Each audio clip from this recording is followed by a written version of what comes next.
1월의 서울은 차갑고 단단했습니다. 한강 너머로 펼쳐진 고층 빌딩들은 새해 첫날 아침 햇살을 받아 차가운 금속처럼 빛났습니다. 수원의 한옥마을 기와지붕 아래 전통 가옥에서는 떡국 끓는 냄새가 골목으로 흘러나왔습니다. 정우는 아침 일찍 일어나 마당을 쓸었습니다. 35살, 청정에너지 스타트업 대표. 겉으로 보기엔 성공한 젊은 사업가였지만 그의 손은 미세하게 떨리고 있었습니다. 빗자루를 쥔 손가락 마디가 하얗게 굳어 있었습니다.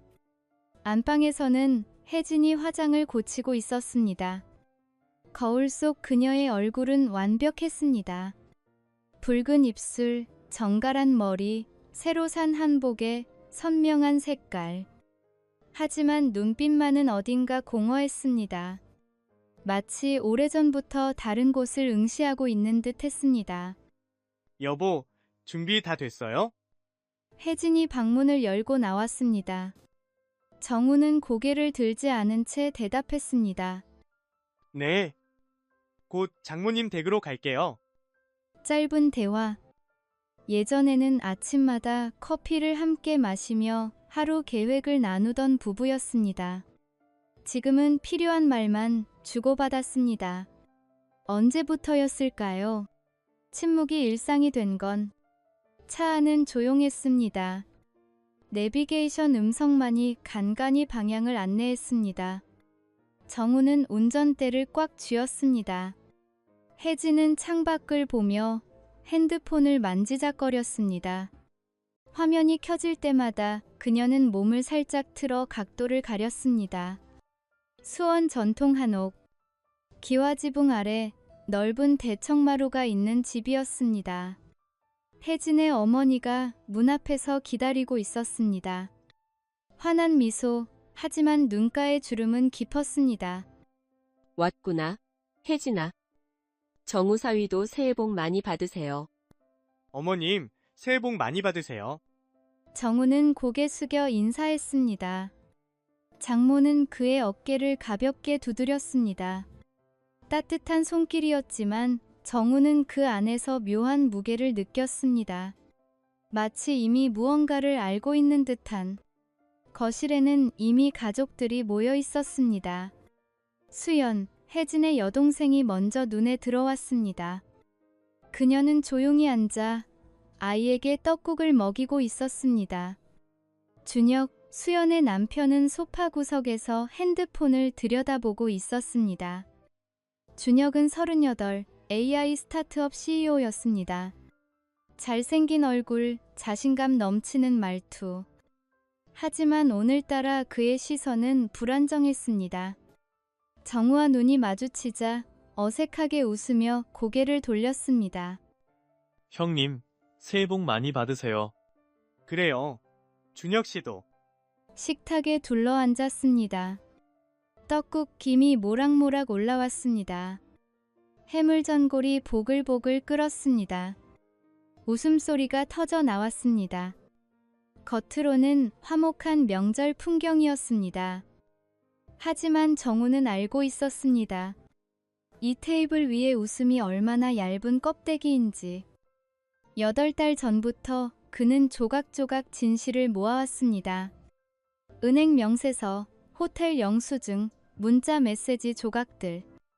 혜진이 갑자기 젓가락을 내려놓았습니다. 모두의 시선이 그녀에게 쏠렸습니다. 그녀는 천천히 일어나 코트 안주머니에서 무언가를 꺼냈습니다. 붉은 봉투였습니다. 죄송해요. 하지만 오늘 꼭 말씀드려야 할 게 있어요. 그녀의 목소리는 떨렸습니다. 하지만 눈빛은 단호했습니다. 붉은 봉투를 식탁 중앙에 내려놓았습니다. 어머니가 작게 한숨을 내쉬었습니다. 아버지는 고개를 끄덕였습니다. 수연은 고개를 숙였습니다. 이미 알고 있다는 듯한 반응들이었습니다. 정우의 가슴이 철렁 내려앉았습니다.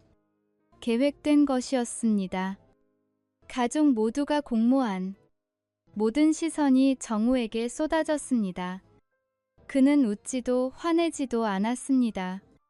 그저 천천히 자리에서 일어나 자신의 가방에서 회색 상자를 꺼냈습니다. 이게 당신의 새해 선물이라면?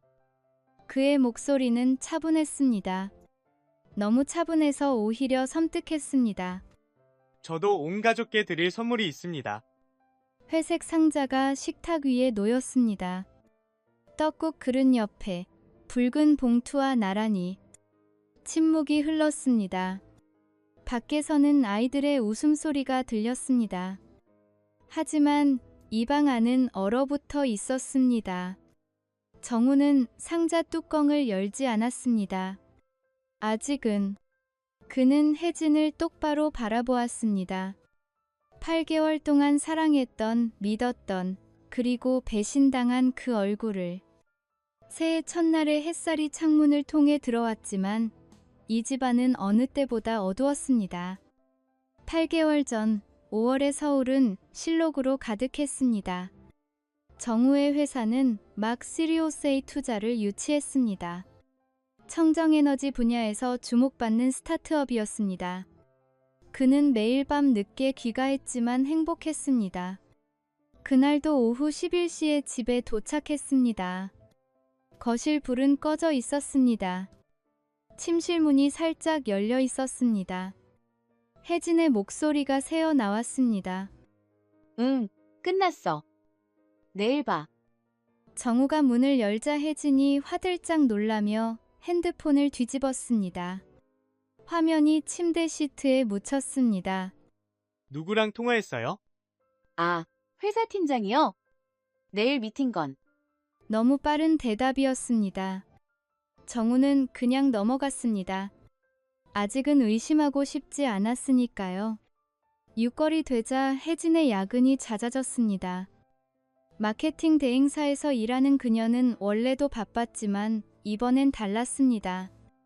주말에도 노트북을 들고 나갔습니다.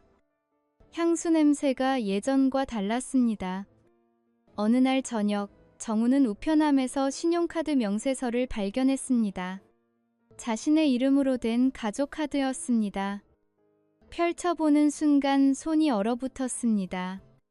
메리어트 호텔 47만 원, 샤넬 부티크 230만 원, 프랑스 레스토랑 32만 원, 란제리 브랜드 65만 원.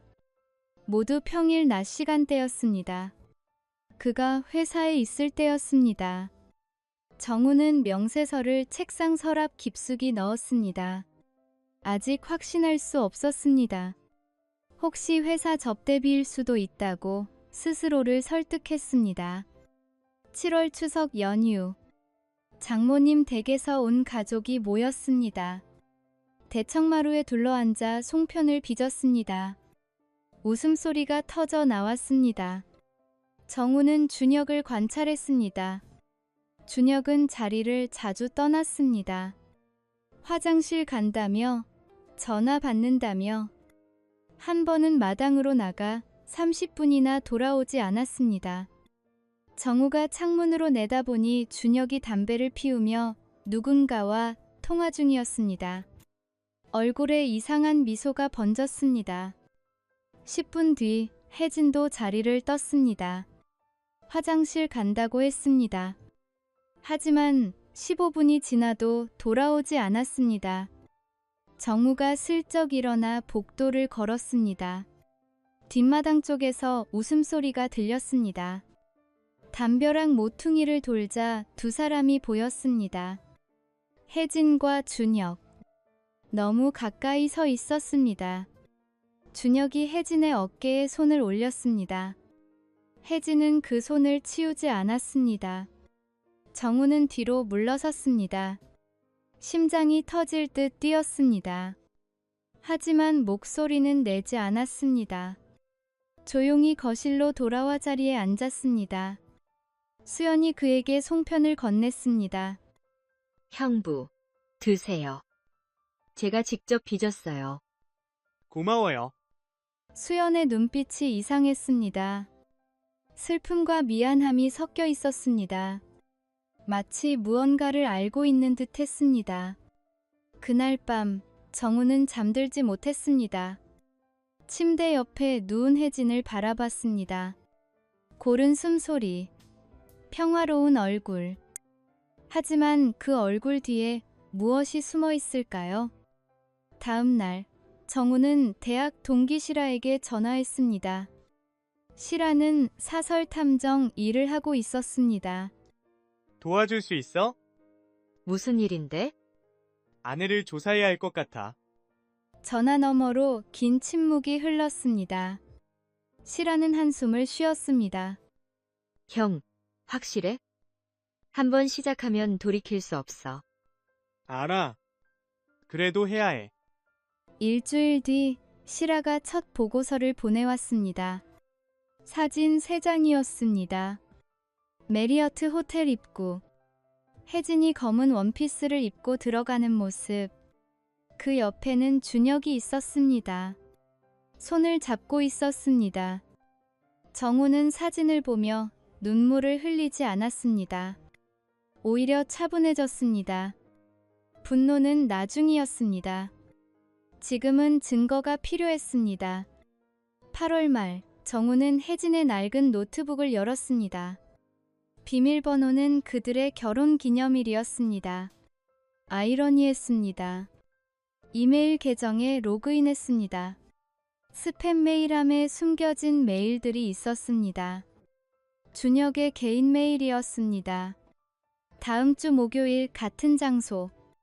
이번엔 샴페인 준비했어. 혜진아, 우리 이번 설에 모든 걸 끝내자. 내 남편 앞에서 터트리면 그는 무너질 거야.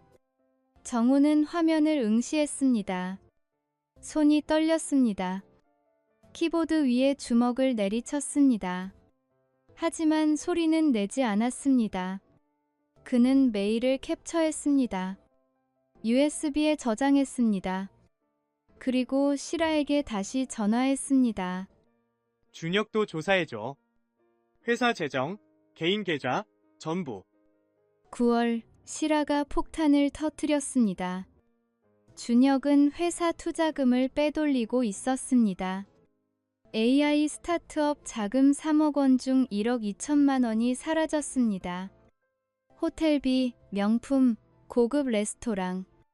모두 불륜 자금이었습니다. 정우는 변호사 태훈을 찾아갔습니다. 부동산 전문 변호사였지만 신탁 설정에도 능했습니다. 가족 신탁 펀드를 만들고 싶습니다. 모든 자산을 넣어주세요. 부인 동의가 필요한데요. 세금 절감 명목으로 하면 됩니다. 서명 받을 수 있어요. 10월, 혜진은 아무것도 모른 채 서류에 서명했습니다. 집, 차, 회사 지분, 예금 계좌. 모두 신탁 펀드로 넘어갔습니다. 법적으로 혜진은 한 푼도 가져갈 수 없게 되었습니다. 11월, 정우는 준혁의 회사 감사팀에 익명 제보를 넣었습니다. 횡령 증거와 함께 내부 감사가 시작되었습니다. 12월 크리스마스 이브, 정우는 혜진과 외식을 했습니다. 촛불이 켜진 레스토랑. 혜진은 웃고 있었습니다. 하지만 그 웃음 뒤에는 거짓이 있었습니다. 여보, 내년엔 우리 여행 가요? 유럽 어때요? 좋아요. 가요. 정우도 웃었습니다. 하지만 그의 주머니 속에는 USB가 들어 있었습니다. 모든 증거가 담긴. 그날 밤 집으로 돌아온 정우는 서재에 앉아 달력을 펼쳤습니다. 설날에 빨간 동그라미를 그렸습니다. 그날 모든 것이 끝날 것입니다. 그들이 계획한 대로. 하지만 결말은 정반대가 될 것입니다.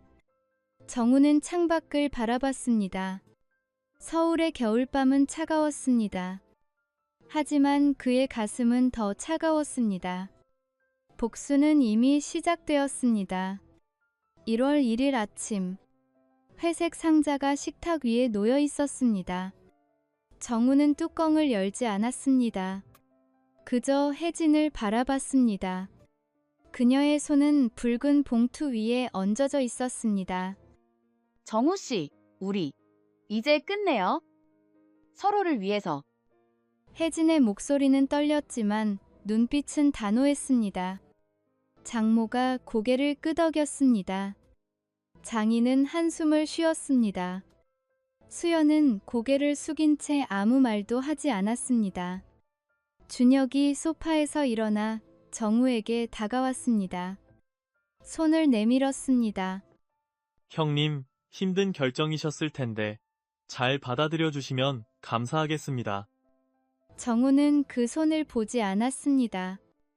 대신 회색 상자를 천천히 열었습니다. 안에는 투명 파일 케이스가 들어 있었습니다.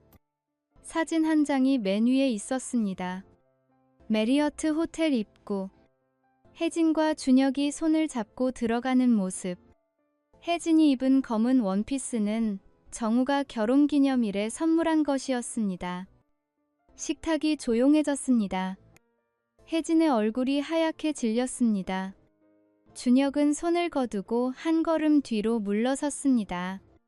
이 사진은 지난 7월에 찍혔습니다. 평일 오후 2시였죠. 정우는 두 번째 서류를 꺼냈습니다. 신용카드 명세서였습니다. 형광펜으로 표시된 항목들이 즐비했습니다. 메리어트 47만원, 샤넬 부티크 230만원, 프렌치 레스토랑 32만원. 모두 제 카드로 결제됐습니다. 정우야, 잠깐. 장모가 말을 막으려 했지만 정우는 멈추지 않았습니다. 세 번째 서류를 펼쳤습니다. 이메일 출력물이었습니다. 혜진 씨와 준혁 씨가 주고받은 메일입니다. 여기 이 부분 읽어드릴까요? 정우가 한 문장을 손가락으로 짚었습니다. 설날에 모든 걸 끝내자. 네, 남편 앞에서 터트리면 그는 무너질 거야. 침묵이 흘렀습니다. 시계 초침 소리만 들렸습니다. 수연이 손으로 입을 막았습니다. 눈물이 볼을 타고 흘러내렸습니다. 언니, 설마. 아니야, 수연아. 이건 오해야. 혜진이 고개를 저었습니다. 하지만 목소리에 확신이 없었습니다. 준혁은 창백한 얼굴로 서 있었습니다. 입술이 바르르 떨렸습니다. 형님, 그건 제가 설명할게요. 설명은 나중에 하시죠. 검찰청에서 정우는 네 번째 서류 뭉치를 꺼냈습니다. 두꺼운 파일이었습니다. 표지에는 횡령 증거자료라고 인쇄되어 있었습니다. 준혁 씨, 당신 회사 투자금 3억 원 중 1억 2천만 원이 어디로 갔는지 아십니까? 준혁의 얼굴에서 핏기가 완전히 빠졌습니다. 손이 떨렸습니다. 호텔비 400만 원, 명품 구매 3, 800만 원, 고급 레스토랑 1, 500만 원, 해외 여행 경비 4, 300만 원. 전부 회사 법인카드와 투자금 계좌에서 인출됐습니다. 정우는 서류를 한 장씩 펼쳤습니다. 은행 거래 내역, 법인카드 명세서, 호텔 예약 확인서. 모든 날짜와 금액이 정확히 일치했습니다. 그건 사업 접대비였어요. 접대비라고 하기엔 이상하네요. 평일 낮 둘이서만 투숙한 호텔이 접대입니까? 준혁이 말문이 막혔습니다. 장인이 테이블을 쾅 쳤습니다. 이게 대체 무슨 짓이야? 정우는 마지막 서류를 꺼냈습니다. 법무법인 로고가 찍힌 공문서였습니다. 이 서류는 검찰청에 제출한 고발장 사본입니다. 업무상 횡령, 배임 혐의로 준혁 씨를 고발했습니다. 준혁이 주저앉았습니다. 소파 끝에 털썩 앉아 머리를 감싸 쥐었습니다. 형님, 제발. 그리고 이건 가족 신탁 설정 서류입니다. 정우는 또 다른 파일을 꺼냈습니다. 혜진이 그 표지를 보는 순간 눈이 커졌습니다. 그게 세금 절감용이라고. 맞아요. 하지만 부수 효과가 있죠. 이 신탁에는 우리 집, 차, 회사 지분, 모든 예금이 포함되어 있습니다. 당신 서명도 여기 있고요. 정우가 서명란을 가리켰습니다. 혜진의 깔끔한 사인이 선명했습니다. 신탁 계약 조건에 따르면 수익자가 중대한 배신 행위를 했을 경우 모든 권리를 상실합니다. 변호사 검토도 끝났습니다. 그럼 나는 아무것도. 네. 아무것도 가져갈 수 없습니다. 혜진이 비틀거렸습니다. 어머니가 부축했지만 혜진은 그 손을 뿌리쳤습니다. 이럴 수는 없어. 당신이 이럴 사람이 아니잖아. 저도 당신이 그럴 사람인 줄 몰랐습니다. 정우는 가방에서 태블릿을 꺼냈습니다. 거실 TV와 연결했습니다. 화면에 영상이 재생되기 시작했습니다. 호텔 복도 CCTV 화면이었습니다. 혜진과 준혁이 손을 잡고 걸어갑니다. 방문 앞에서 멈춥니다. 준혁이 혜진의 허리를 끌어안습니다. 키스가 이어집니다. 문이 닫힙니다. 수연이 비명을 질렀습니다. 아이가 놀라 울음을 터뜨렸습니다. 장모가 얼굴을 가렸습니다. 장인은 주먹을 불끈 쥐었습니다. 준혁. 이 새끼가. 장인이 준혁에게 달려들었습니다. 정우가 막았습니다. 아버님, 진정하세요. 법이 처리할 겁니다. 준혁은 바닥에 주저앉아 손으로 얼굴을 가렸습니다. 어깨가 들썩였습니다. 울고 있는 것 같았습니다. 혜진은 벽에 기댄 채 멍하니 화면을 바라봤습니다. 입술이 파르르 떨렸습니다. 눈물이 흘렀지만 소리는 내지 않았습니다. 정우는 리모컨으로 TV를 껐습니다. 그리고 붉은 봉투를 집어 들었습니다. 천천히 찢었습니다. 조각들이 바닥에 흩어졌습니다. 이혼은 제가 먼저 신청하겠습니다. 유책 배우자 사유로. 위자료 청구도 함께요. 혜진이 고개를 들었습니다. 눈물 자국이 선명했습니다. 정우야, 우리 다시는 없습니다. 정우는 서류를 모두 가방에 넣었습니다. 그리고 현관으로 향했습니다. 뒤돌아보지 않았습니다. 문을 열고 나가는 순간 뒤에서 혜진의 울음소리가 터져나왔습니다. 장모의 한숨, 수연의 흐느끼는 소리, 준혁의 신음. 모든 소리가 뒤섞였습니다. 하지만 정우는 멈추지 않았습니다. 차에 올라타 시동을 걸었습니다. 백미러로 한옥 대문을 마지막으로 바라봤습니다. 그리고 엑셀을 밟았습니다. 설날 아침에 서울 거리는 텅 비어 있었습니다. 정우는 한강을 향해 차를 몰았습니다. 창문을 열었습니다. 차가운 바람이 얼굴을 때렸습니다. 복수는 끝났습니다. 하지만 이상하게도 마음은 비어 있었습니다. 승리의 기쁨도 해방감도 없었습니다. 그저 텅 빈 공허함만이 남았습니다. 설날 이후 2주가 지났습니다. 서울은 여전히 추웠습니다. 한강변 카페에 앉은 정우는 노트북 화면을 응시했습니다. 뉴스 기사가 떠올랐습니다. AI 스타트업 CEO, 투자금 횡령 혐의로 구속, 준혁의 얼굴이 기사 상단에 실렸습니다. 수갑을 찬 모습이었습니다. 정우는 커피를 한 모금 마셨습니다. 쓴맛이 입안에 퍼졌습니다. 감정은 일렁이지 않았습니다. 그저 사실을 확인할 뿐이었습니다. 핸드폰이 울렸습니다. 실화였습니다. 형, 준혁 회사 파산 신청 들어갔어. 투자자들이 전부 손 뗐대. 예상했던 일이에요. 그리고 혜진 씨도 회사에서 잘렸어. 불륜 소문 퍼지면서. 정우는 아무 말도 하지 않았습니다. 창밖으로 한강이 보였습니다.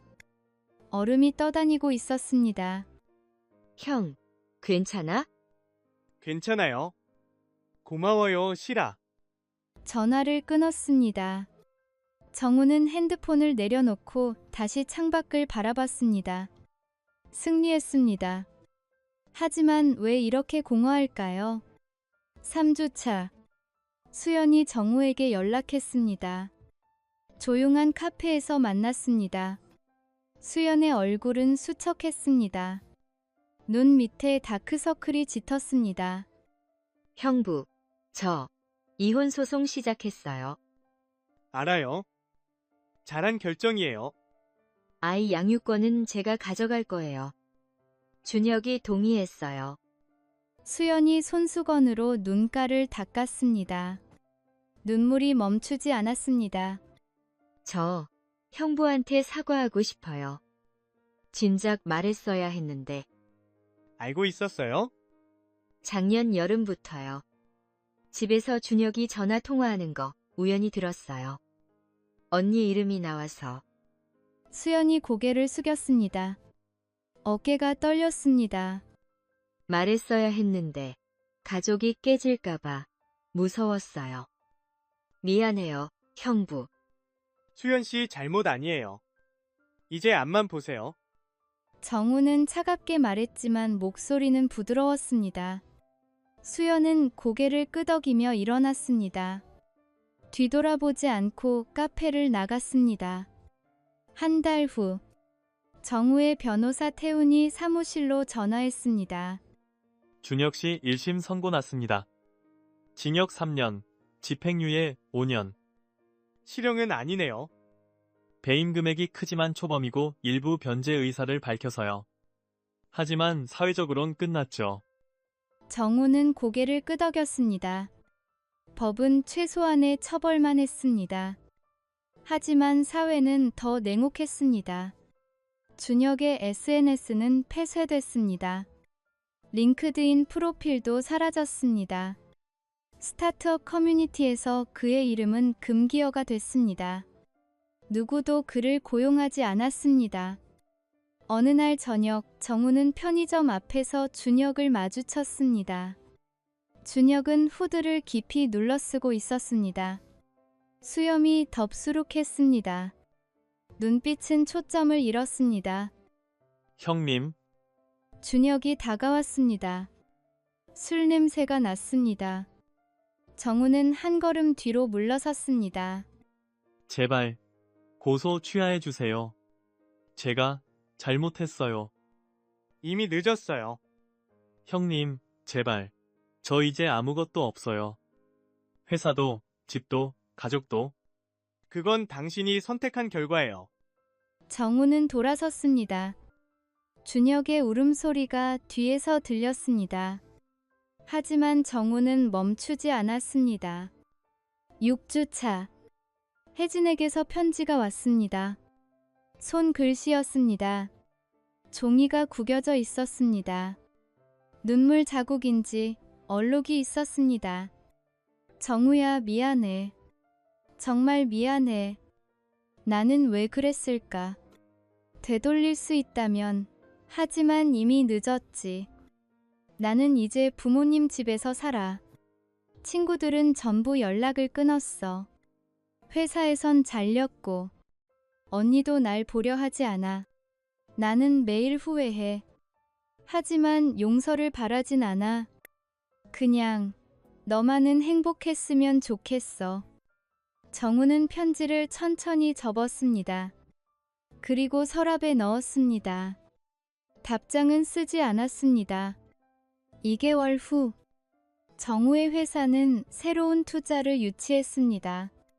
청정에너지 프로젝트가 정부 승인을 받았습니다. 언론은 정우를 역경을 이긴 기업가로 조명했습니다. 하지만 정우는 인터뷰를 거절했습니다. 조용히 일했습니다. 밤늦게까지 사무실에 남았습니다. 집에 가는 게 두려웠습니다. 텅 빈 집이 기다리고 있었으니까요. 어느 금요일 밤 실아가 술을 들고 찾아왔습니다. 둘은 한강변에 앉아 맥주를 마셨습니다. 형, 이겼잖아. 왜 이렇게 우울해 보여? 이긴 게 맞나? 당연하지. 복수 완벽했어. 그런데 왜 이렇게 공허할까? 정우는 맥주캔을 비웠습니다. 차가운 바람이 불었습니다. 복수하고 나니까 그냥 혼자더라고. 아무도 없어. 형, 시간 지나면 나아질 거야. 그럴까? 시라는 대답하지 않았습니다. 그저 어깨를 토닥였습니다. 3개월 후, 정우는 우편함에서 법원 서류를 꺼냈습니다. 이혼 판결문이었습니다. 모든 재산은 정우에게, 위자료 2억 원은 혜진이 지불하기로. 하지만 혜진에겐 돈이 없었습니다.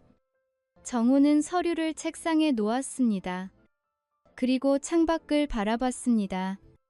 봄이 오고 있었습니다. 벚꽃이 피기 시작했습니다. 핸드폰이 울렸습니다. 모르는 번호였습니다. 받지 않았습니다. 다시 울렸습니다. 이번엔 받았습니다. 정우야, 나야. 혜진의 목소리였습니다. 많이 쉰 목소리였습니다. 너 행복해? 왜 전화했어요? 그냥 궁금해서. 넌 이겼잖아. 그런데 행복해? 정우는 긴 침묵 끝에 대답했습니다. 모르겠어요. 나도 몰라. 난 모든 걸 잃었어. 그런데 후회만 남았어. 그건 당신 선택이었어요. 알아. 근데 넌 다시 사랑할 수 있을까? 누군가를. 정우는 대답하지 않았습니다.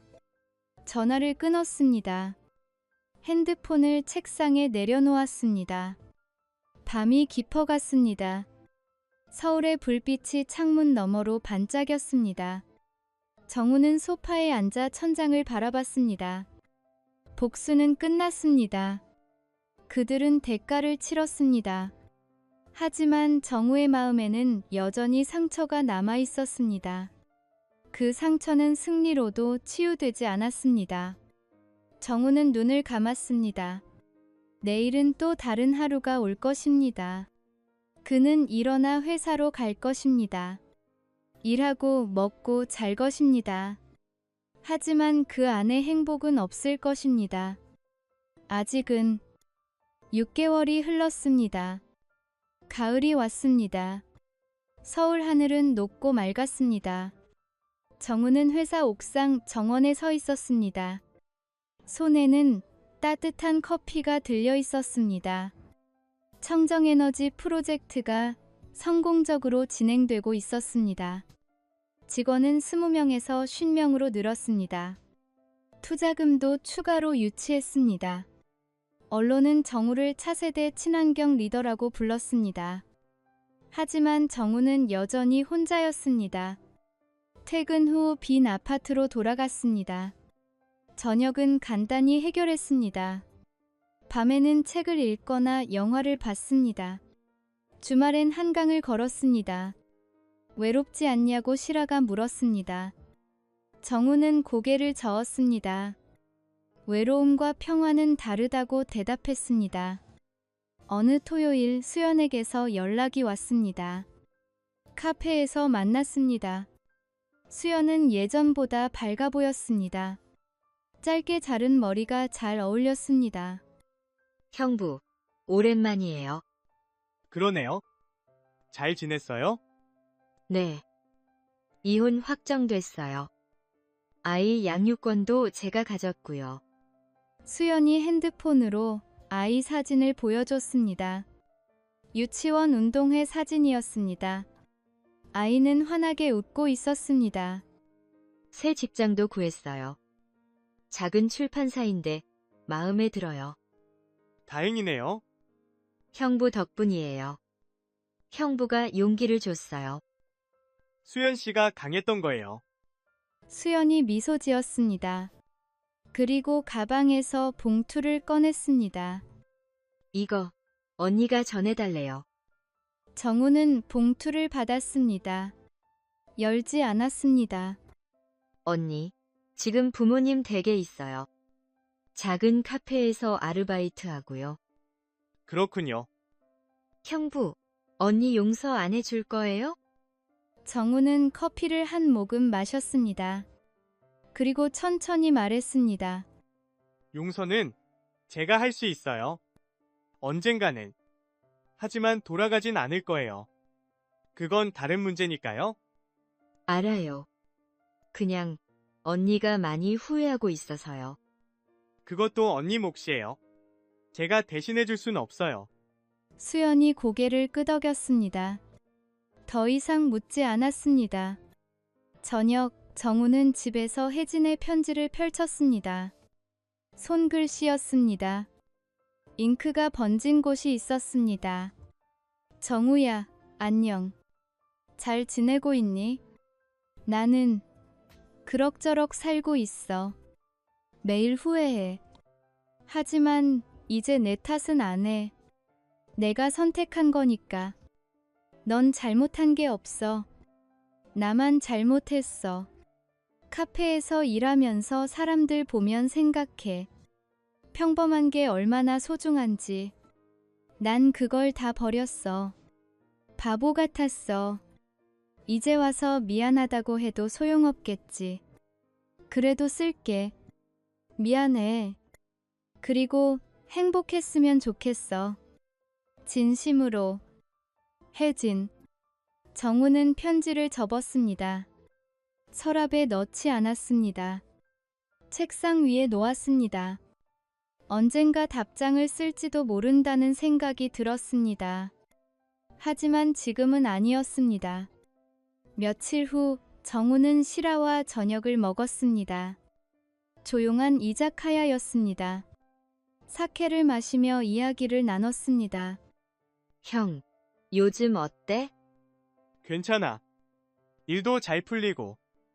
일 말고. 마음은? 정우는 잠시 생각했습니다. 그리고 솔직하게 대답했습니다. 조금씩 나아지고 있어. 아직 완전히는 아니지만 그래. 시간 걸리는 거야. 복수하고 나니까 처음엔 허무했어. 근데 요즘은 평화로워.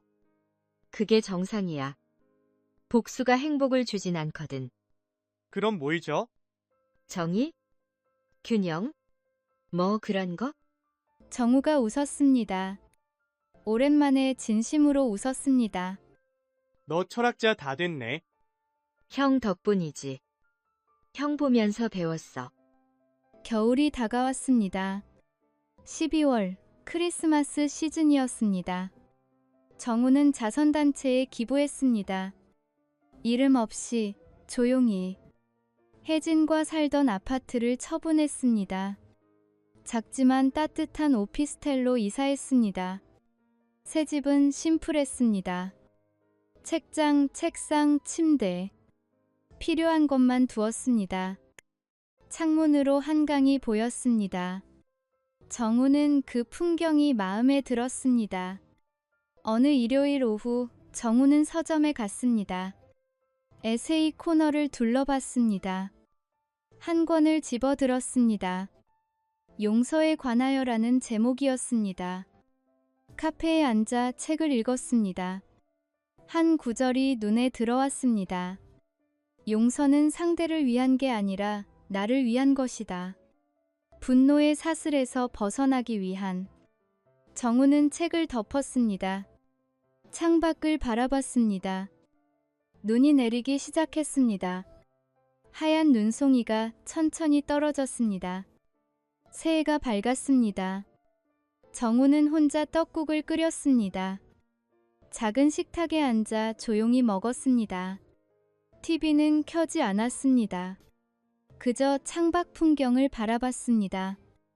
핸드폰이 울렸습니다. 수연이었습니다. 형부, 새해 복 많이 받으세요. 수연 씨도. 아이는 잘 있어요? 네. 지금 할머니랑 떡국 먹고 있어요. 잘 됐네요.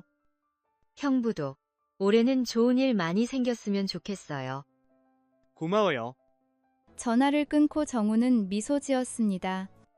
작은 미소였지만 진심이었습니다. 2월 어느 날 정우는 우편함에서 엽서 한 장을 발견했습니다. 혜진이 보낸 것이었습니다. 사진 한 장이었습니다. 작은 카페 앞에서 찍은 셀카였습니다. 혜진은 앞치마를 두르고 있었습니다. 미소는 없었지만 표정은 평온해 보였습니다. 뒷면에는 짧은 글이 적혀 있었습니다. 매일 커피를 내려 손님들이 맛있다고 해. 작은 것에 감사하며 살아. 너도 잘 지내길. 정우는 엽서를 냉장고에 붙였습니다. 답장은 쓰지 않았습니다. 하지만 버리지도 않았습니다. 봄이 왔습니다. 벚꽃이 만개했습니다. 정우는 여의도 윤중로를 걸었습니다. 혼자였지만 외롭지 않았습니다. 꽃이 피 바람에 날렸습니다. 하얀 눈송이처럼 회사는 계속 성장했습니다. 정우는 새로운 프로젝트를 시작했습니다. 바쁜 나날이었지만 충실했습니다. 어느 저녁 실아가 맞선을 주선했습니다. 정우는 거절했습니다. 아직은 때가 아니라고 했습니다. 실아는 억지로 권하지 않았습니다.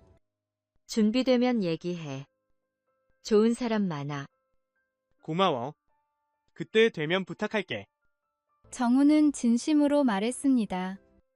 언젠가는 다시 누군가를 사랑할 수 있을 것 같았습니다.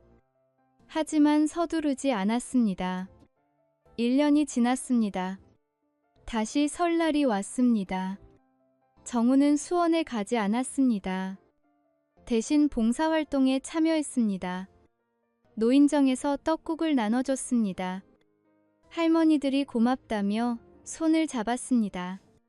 따뜻한 손길이었습니다. 정우는 그 온기를 느꼈습니다. 가슴이 조금 녹는 것 같았습니다. 저녁 집으로 돌아온 정우는 책상에 앉았습니다. 종이를 꺼냈습니다. 펜을 들었습니다. 그리고 천천히 글을 써 내려갔습니다. 혜진에게 엽서 잘 받았어. 평온해 보여서 다행이야. 나도 이제 괜찮아. 분노는 사라졌어. 슬픔도 점점 옅어지고 있어. 용서할 수 있을 것 같아. 시간이 좀 더 필요하지만 너도 잘 살길 바라. 진심으로. 건강해. 정우. 편지를 봉투에 넣었습니다. 우표를 붙였습니다. 하지만 바로 보내진 않았습니다. 책상 위에 놓아두었습니다. 언젠가 보낼 것입니다. 준비가 되면 창밖으로 서울 야경이 펼쳐졌습니다. 수많은 불빛이 반짝였습니다. 각자의 삶, 각자의 이야기가 있었습니다. 정우는 창문을 열었습니다. 차가운 바람이 들어왔습니다. 하지만 더 이상 춥지 않았습니다. 그는 깊게 숨을 들이마셨습니다. 그리고 천천히 내쉬었습니다. 복수는 끝났습니다. 혜진은 대가를 치렀습니다. 준혁도 무너졌습니다. 하지만 정우는 깨달았습니다. 진정한 승리는 복수가 아니라 용서였습니다. 그리고 다시 살아가는 용기였습니다. 정우는 미소 지었습니다. 작지만 진실한 미소였습니다. 내일은 또 다른 하루가 올 것입니다. 그는 준비되어 있었습니다. 상처 위에 꽃이 피듯 그의 삶도 다시 피어날 것입니다. 천천히 하지만 확실하게